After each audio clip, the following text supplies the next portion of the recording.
দেখো, আজকে রাতে মেসে রান্না করার ডিপার্টমেন্ট আমারই ছিল। হ্যাঁ, আমি একটু রান্না করতে পছন্দ করি। আজকে কি হচ্ছে চলো বলবো না, তোমরা গেস করো। ভাই কিছু করছে না, মোবাইলই ঘাঁটছে সারাদিন। আলুটা আমি একটু ভেজে নিলাম, আর চলো বলেই দিই কি রান্না করা হচ্ছে।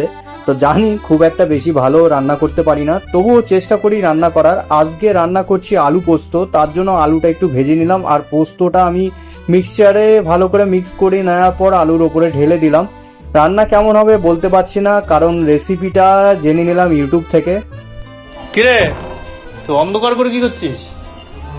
হ্যাঁ, কটা বাজে এখন? হ্যাঁ, একটা কপিরাইট চলে আসবে। কটা বাজে এখন? মাথা ব্যথা হচ্ছে। হ্যাঁ, 9:35 বাজে আর তুই ঘুমাচ্ছিস? হ্যাঁ, অফিস করিস আর ঘুম? হ্যাঁ, লাইট বন্ধ করবো। হ্যাঁ, না লাইট বন্ধ হবে না। হ্যাঁ, আর লাইফে আর কি আছে? হ্যাঁ, একটু কাজকর্ম কর, সবার সাথে গল্প গুজব কর। আর তোমার অফিস আর ওই ব্লক ছাড়া কি আছে? এটাই তো লাইফ। হ্যাঁ, লাইফটা এনজয় করতে হবে তো পুরো। হ্যাঁ, এত কি করে হবে?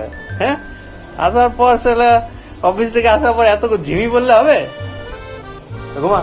পাশের ঘরে আমার একটা ভাই ঘুমাচ্ছিল, আমার বন্ধুই বলা চলে। তো সোয়াবিনটা কালকের রান্না, তো ওকে বললাম টেস্ট করতে, এখনো ঠিকই আছে। আলু পোস্তটা ভালো হয়েছে। বাই।